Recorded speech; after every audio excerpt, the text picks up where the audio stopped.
మనల్ని ఎవడ్రా ఆపేదని పవన్ కళ్యాణ్ ఏ ఉద్దేశంతో అన్నారో గాని కూటమి ఎమ్మెల్యేలకు మరోలా అర్థమైనట్టుగా ఉంది. అధికారాన్ని అడ్డం పెట్టుకుని మహిళలపై అఘాయిత్యాలకు తెగబడుతున్నారు. మమ్మల్ని ఎవడ్రా ఆపేది అంటూ రెచ్చిపోతున్నారు.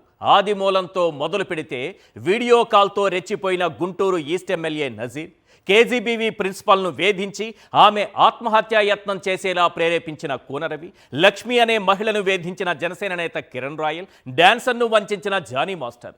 లిస్టు పెద్దదే, వారిపై చర్యలు మాత్రం శూన్యం. పవన్ కళ్యాణ్ తనకు ఆదర్శమని, పవన్ కళ్యాణ్ అడుగుజాడల్లో నడుస్తానని చెప్పుకునే కోడూరు కామాంధుడు అరవ శ్రీధర్ రోతలీలలు బూత్ వీడియోలతో బయటపడ్డాయి. నిన్న మనం చూసినవి మచ్చుకు కొన్ని మాత్రమే సార్. ఆయన వీడియో కాల్లో అర్ధనగ్నంగా చూపించింది మీకు చూపించలేక బ్లర్ చేసి కొంత ఎడిట్ చేసి నిన్న చూడని కొత్త వీడియోలు ఈరోజు చూపిస్తున్నాను చూడండి. నిన్నటి నుంచి ఆంధ్రప్రదేశ్ను ఊపేస్తున్న అరవ శ్రీధర్ గారి బూతు వీడియోలు ఒరిజినల్ కాబట, డీప్ ఫేక్ వీడియోలట. అయ్యా శ్రీధర్ గారు, ఇప్పుడు నేను చూపించబోయే వీడియో ఒరిజినలా కాదా? వీడియో నేను చూపిస్తా, మీరే డిసైడ్ చేయండి. ఒకసారి ఆ వీడియో ప్లే చేయండి.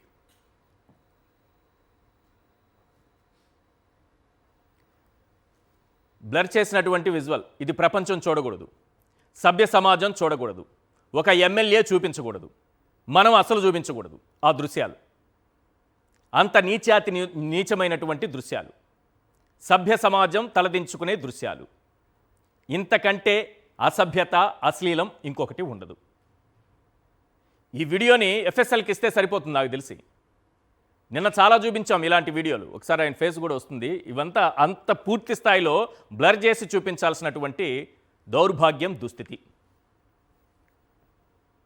మన ఎమ్మెల్యే గారు, మనం ఓట్లేసి గెలిపించుకున్న ఎమ్మెల్యే గారు, మన ప్రజాప్రతినిధి గారు, జనసేన పార్టీ మహిళల కోసమే పనిచేసే, ప్రశ్నించడం కోసమే పుట్టిన పార్టీకి సంబంధించినటువంటి నాయకుడు, ఎమ్మెల్యే.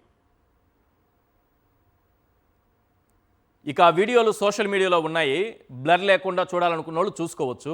ఆ దరిద్రం తీసేసి నిన్నటి కూడా ఒకటి రెండు చూపించండి మచ్చుకి. అంటే మనం ఏదైనా చెప్పి, ఎలాగైనా చెప్పి ప్రజల్ని మోసం చేయొచ్చు అనుకుంటున్నారేమో. ఏవి డీప్ ఫేక్ వీడియోలు, ఒరిజినల్ వీడియోలను చూడగానే తెలియదా?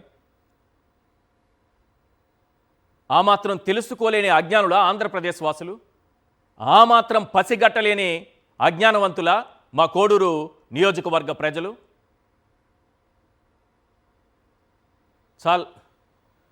సార్ గారి ఆ బూతు రోత వీడియోలు అవి. అయ్యా అరవ శ్రీధర్ గారు, నోరింది కదా అని అరవడం కాదు సార్. ఎఫ్ఎస్ఎల్కు వెళితే అవి ఎలాంటి వీడియోలో బయటపడతాయి. ఆ దమ్ము మీకుందా? అసలు మిమ్మల్ని మీరు పురాణ పురుషుడిగా, పవన్ కళ్యాణ్ను మించిన ఆదర్శ పురుషుడిగా సెల్ఫ్ సర్టిఫికేట్ ఇచ్చుకుంటున్నారు. మీరేంటో, మీ క్యారెక్టర్ ఏంటో బాధితురాలి మాటల్లో ఇప్పటికే విన్నాం. ఒక వివాహితను కారులో తీసుకెళ్లి అత్యాచారం చేశారంటేనే, 5 సార్లు గర్భవతిని చేసి అబార్షన్ చేసుకోవాలని దాడి చేశారంటేనే, ఆమె 3 ఏళ్ల కొడుకును చంపేస్తానని బెదిరించారంటేనే, ఆమె భర్తకు ఫోన్ చేసి వార్నింగులు ఇచ్చారంటేనే, నగ్నంగా వీడియో కాల్స్ చేశారంటేనే మీలో ఉన్న ఆదర్శ పురుషుడు, అతనికి ఉన్నటువంటి ఆదర్శ భావాలు మేము అర్థం చేసుకోగలం. అరవ శ్రీధర్ గారు తన గురించి గట్టిగా అరిచి మరీ చెబుతున్నారు. ఒక్కసారి వినండి సార్, తన గురించి తను ఎంత గొప్పగా చెప్పుకుంటున్నారు. నా మీద తప్పుడు ప్రచారం, అదేవిధంగా తప్పుడు ఫేక్ డీప్ వీడియోలు ప్రచారం చేస్తున్నారు. దానికి నేను సూటిగా ఆన్లైన్ క్వశ్చన్ అడుగుతున్నాను. నేను 2021 నుంచి సర్పంచ్గా 3 ఇయర్స్ కంటిన్యూగా సర్పంచ్గా పనిచేశాను. సర్పంచ్గా పనిచేసేటప్పుడు నా విలేజ్లో కావచ్చు, లేకపోతే పక్క పంచాయతీలు కావచ్చు, మండలంలో కావచ్చు, ఏ రోజైనా శ్రీధర్ ఇలాంటి తప్పులు చేస్తాడు, శ్రీధర్ పలానా తప్పులు చేస్తాడు, తప్పుడు వ్యక్తి అని నిరూపించండి. అదేవిధంగా ఈరోజు మా జనసేన పార్టీ అధ్యక్షులు శ్రీ గౌరవ ఉప ముఖ్యమంత్రి కళ్యాణ్ సార్ దగ్గర ఆయన అడుగుజాల్లో నడుస్తూ ఆయన పనితీరుపై దృష్టి పెట్టి ఆయన ఎట్లయితే ప్రజలకు సేవ చేస్తున్నాడో అంతటికన్నా కొంచెం ఆయన దాంట్లో 1% ప్రజలకు సేవ చేస్తూ నా రైల్వే కోడ్ నియోజకవర్గంలో నేను పని చేస్తుంటే నాపైనే ఈ విధంగా దుష్ప్రచారం స్టార్ట్ చేయడం జరిగింది.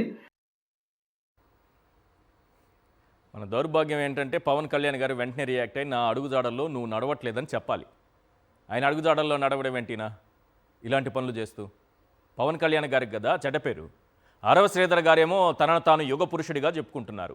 బాధిత మహిళను ఓదార్చుతూ జనసేన పార్టీ రాష్ట్ర కార్యదర్శి తాతంశెట్టి నాగేంద్ర ఏం మాట్లాడారో మీకు ఒక్కసారి వినిపిస్తాను. ఇక్కడ ఆశ్చర్యకరమైన విషయం ఏంటంటే ఇదే తాతంశెట్టి ఇప్పుడు అరవ శ్రీధర్ గారికి అండగా నిలబడాలని చూస్తున్నారు. ఆయన్ని వెనకేసుకొస్తున్నారు. అసలు అరవ శ్రీధర్ క్యారెక్టర్ ఏంటి, అమ్మాయిల పట్ల అతను వ్యవహరించే విధానం ఏంటి? ఇప్పుడు బాధిత మహిళ కాదు, ఇప్పుడు వెనకేసుకొస్తున్నారు కదా తాతంశెట్టి గారు. అతనే ఆ బాధిత మహిళతో మాట్లాడారు గతంలో. దాదాపు ఒక 25 నిమిషాల ఆడియో ఉంటుంది అది. అందులో ఒక్క పార్టు, చిన్న 1 నిమిషం ఆడియో మాత్రమే మీకు వినిపిస్తాను. మిగిలింది వినకూడదు, ఈ సభ్య సమాజం వినకూడని మాటలు ఉన్నాయి అందులో. కాబట్టి దాన్ని ఎడిట్ చేసి ఒక 1 మినిట్ మీకు వినిపిస్తున్నా. ఇదే తాతంశెట్టి ఏం మాట్లాడారు, ఇప్పుడు వెనకేసుకొస్తున్నారు కదా బాధిత మహిళతో ఏం మాట్లాడారు ఇతని గురించి ఒకసారి వినండి సార్. అసలు శ్రీధర్ దృష్టికి మీ దృష్టికి రాని విషయాలు నాకు వచ్చింది, మీది కాదు, బయటది. ఏంటి సార్? జెంటిల్ గా జనసేన అంటే ఇన్స్టాలో అమ్మాయిలు గాని అబ్బాయిలు గాని క్లోజ్ ఉంటారు. బెంగళూరులో పిల్లోళ్ళు ఎవరో మనకు సంబంధించిన పిల్లోళ్ళు మనోడిని ఇన్స్టాలో చూసి congratulations sir being a proud Janasena అట్లా వాళ్ళు యంగెస్ట్ ఎమ్మెల్యే పెడితే మనోడు ఫ్లడ్ చేసినట్టు సిగ్గుండాలి సార్. వాళ్ళు నాకు ఫోన్ చేసి నా కొడుకు ద్వారా చేసి వాళ్ళకి చెప్తున్నారంటే ఏంట్రా బాబు నేను ఇంత జెంటిల్ గా ప్రేమగా మనవాడు మన పవన్ కళ్యాణ్ సార్ ఎమ్మెల్యే అని పెడితే మీ వాడు రాంగ్ ట్రాక్ లో ఫ్లడ్ చేస్తున్నాడే అని చెప్పినారు. నేనుండి మా వాడికి ఫోన్ చేసి ఆడి నెంబర్ హ్యాక్ అయ్యిండదురా, ఎమ్మెల్యే శ్రీధర్ అని 3 అకౌంట్లు చెప్తున్నారు, వాళ్ళు ఏదైనా తప్పు జరుగుంటుంది, వాడు మంచివాడు వాస్తవంగా చెప్తున్నా చెప్పి దాన్ని స్టాప్ చేయించిన. తాతంశెట్టి నాగేంద్ర చెప్పినటువంటి మాటల ప్రకారం అర్థమవుతోంది ఏంటంటే ఈ అమ్మాయి విషయంలోనే కాదు, ఇప్పుడు బాధితురాల్ని మనం చూస్తున్నామే ఆమె విషయంలోనే కాదు, కంగ్రాచులేషన్స్ అని పెట్టినటువంటి కాలేజ్ అమ్మాయిల్ని కూడా ఇదే రకంగా ట్రాప్ చేయాలని ప్రయత్నించాడు. ఆ విషయం బయటపడడంతో తాతంశెట్టి గారే అతన్ని రక్షించారట. ఆయన ఫోన్ హ్యాక్ అయింది, అది ఎవరో పెట్టుంటారు, మీరేం బాధపడకండి అని కంప్లైంట్ వస్తే తాతంశెట్టి రక్షించారట. ఇక నేను చాలా విషయాలు చెప్పాలి కానీ చెప్పట్లేదు. ఒక ఆడియో ఉంటుంది మీకు సోషల్ మీడియాలో దొరికితే మీరు వినండి. నేను మాత్రం వినిపించే ప్రయత్నం నేను మాత్రం చేయను, ఎందుకంటే దాంట్లో చాలా విషయాలు ఉన్నాయి. తనకు రాజకీయ భిక్ష పెట్టిన నాయకుడి ఇంట్లోని మహిళల్ని కూడా అసభ్యకరంగా మాట్లాడే నీచమైనటువంటి బుద్ధి అరవ శ్రీధర్ది. అరవ శ్రీధర్ కుటుంబ సభ్యులకు నా విన్నపం ఏంటంటే, మా చేతులు జోడించి చెబుతున్నాను, ఇప్పుడు నేను వినిపించినటువంటి ఆడియో 1 నిమిషం మాత్రమే. 20 నిమిషాలకు పైగా ఉన్నటువంటి ఆ ఆడియో వింటే మీరందరూ కూడా కుటుంబ సభ్యులు కూడా అతన్ని అసహించుకుంటారు. ఇలాంటి వ్యక్తి ఈ సభ్య సమాజంలో ఉన్నాడని తలలు దించుకుంటారు. ఆ కుటుంబ సభ్యులకు నా విన్నపం ఏంటంటే దయచేసి ఆ ఆడియో వినకండి. తల్లి చెల్లి బంధాలు తెలియని దుర్మార్గుడి గురించి మీరు తెలుసుకోకపోవడమే మంచిది. ఇక పాయింట్ ఏంటంటే, ఓ వివాహిత కంగ్రాచులేషన్స్ అంటూ ఫేస్బుక్లో మెసేజ్ పెట్టింది. అంతే, ఎమ్మెల్యే గారి ఒంటిలో ఉత్తేజం రెట్టింపైంది. ఫోన్ చేసి మాట్లాడారు, నెంబర్ తీసుకుని టెలిగ్రామ్లో మెసేజ్ చేయాలని చెప్పారు. ఆ తర్వాత నెమ్మదిగా వివరాలన్నీ అడిగి తెలుసుకున్నారు. లొంగ తీసుకోవడానికి ప్రయత్నించారు, కుదరకపోవడంతో బెదిరించారు. కుటుంబాన్ని చిన్నాభిన్నం చేస్తానని భయపెట్టారు. కారులోనే అత్యాచారం చేశారు. 5 సార్లు ఆమెని గర్భవతిని చేశాడు. అబార్షన్ చేసుకోవాలని బెదిరించాడు. వినకపోతే 3 ఏళ్ల కొడుకును చంపేస్తానని హెచ్చరించాడు. భర్తను దూరం చేశాడు. పెళ్లి చేసుకోమంటూ ఆమె కోరితే కాదు పొమ్మని గెంటేశాడు. ఇతను ఎమ్మెల్యేనా లేక కీచుకుడా అని మాత్రం ప్రశ్నించకండి. ఎందుకంటే అతను ప్రశ్నించే పార్టీ ఎమ్మెల్యే. ప్రశ్నించేందుకు రాజకీయాల్లోకి వచ్చానని చెప్పుకునే పవన్ కళ్యాణ్ పార్టీకి చెందినటువంటి నాయకుడు. కాబట్టి అతన్ని మనం ప్రశ్నించలేం, ప్రశ్నించి సమాధానం రాబట్టలేం. కానీ ప్రశ్నించే పార్టీ అధినేత పవన్ కళ్యాణ్ ఉన్నారు కదా, గతంలో మహిళల రక్షణ గురించి, చట్టాల గురించి ఏం మాట్లాడారో గుర్తు చేసుకోవాల్సిన అవసరం మనకుంది కదా. అద్భుతమైన స్క్రిప్టు, అద్భుతమైన మాడ్యులేషన్, అద్భుతమైన వాయిస్, పవన్ కళ్యాణ్ డైలాగ్స్ మనం మర్చిపోయినా గూగుల్ మర్చిపోదుగా, యూట్యూబ్ మర్చిపోదుగా. అవి గుర్తు చేస్తున్నాయి. ఓసారి విందాం సార్ ఆ ప్రవచనాలు. మన ఆడబిడ్డల్ని మన ఆడపడుచుల్ని రక్షించుకోలేకపోతే ఎవడైనా సరే తల్లికి పుట్టినవాడు అకస్మాత్తుగా ఆకాశం నుంచి ఊడిపడతాడేంటి? తల్లి గర్భం నుంచి ఊడిపడ్డవాడు. మన ఆడపడుచుకి, మన తల్లికి మన గౌరవం లేకపోతే వాళ్ళు రక్షించుకోలేకపోతే ఇంకెవరు రక్షించుకున్నట్టు? గవర్నమెంట్ మిగతా పరిస్థితులు ఏదైనా చేయనివ్వండి, కానీ ఆడపిల్లల భద్రత విషయంలో మట్టుకు నోరు జారిన, చెయ్యి జారిన తాట తీసేసేంత బలమైన పనిష్మెంట్స్ లేకపోతే ఇది రావాలి. ఇది ఒక రాష్ట్రానికి కాదు, సంపూర్ణ భారతదేశానికి రావాలి. సంపూర్ణ భారతదేశానికి. మిమ్మల్ని ఎవరన్నా ఒక మాట అంటే చెప్పు తీసి కొట్టినా కానీ మీకు మీ మీద ఒక మాట ఉండదు. ఇంత బలం ఉండాలి మీ మీద. ఇదివరకు వయసు వచ్చిన ఆడపిల్లలు అంటే భయం వచ్చేది. ఈ మధ్యన వెళ్తుంటే చిన్న బిడ్డలు, పసి బిడ్డలు, 2 ఏళ్ల బిడ్డలు, 4 ఏళ్ల బిడ్డల మీద కూడా అత్యాచారాలు జరిగిపోతుంటే దేనికి ఉంది? భారత్ మాతాకి జై అంటే తల్లిని ఎలుగెత్తరుస్తున్నాం. ఆడబిడ్డ కులాలకి, మతాలకి, ప్రాంతం ఆడబిడ్డ ఇంటికి వెళ్ళి బయటకు వస్తే క్షేమంగా తిరిగి వచ్చే వరకు ఆ బాధ్యత, బలమైన చట్టాలని ఈరోజు పవన్ కళ్యాణ్ ఉండొచ్చు, రేపు ఉండకపోవచ్చు సెకండరీ, కానీ నిరంతరం చట్టం చాలా బలంగా పనిచేయాలి. అబద్ధాలు అసత్యాలు చెప్పే నాలుకకున్న ధైర్యం నిజంగా నిజం మాట్లాడే నాలుకకు ఉండదేమో. ఈరోజు పవన్ కళ్యాణ్ గారిని అరవ శ్రీధర్ గారి విషయంలో స్పందించమంటే పారిపోయారు తెలుసా. మీడియాకు మొహం చాటేశారు, తప్పించుకొని పరుగులు తీశారు. ఆ దృశ్యాలు ఉంటే వేయండి.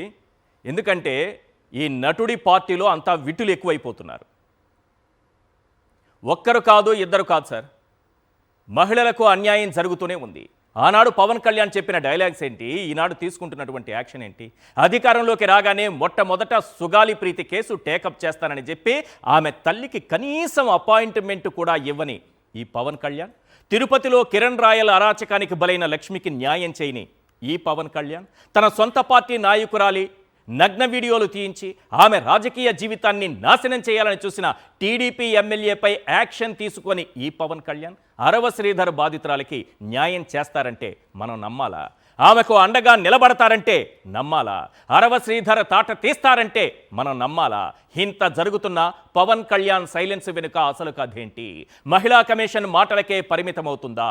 ఫేక్ పోస్టులు పెట్టి హోంమంత్రి కనీసం రియాక్ట్ అవుతారా? ఈ అంశంపైన చర్చిద్దాం.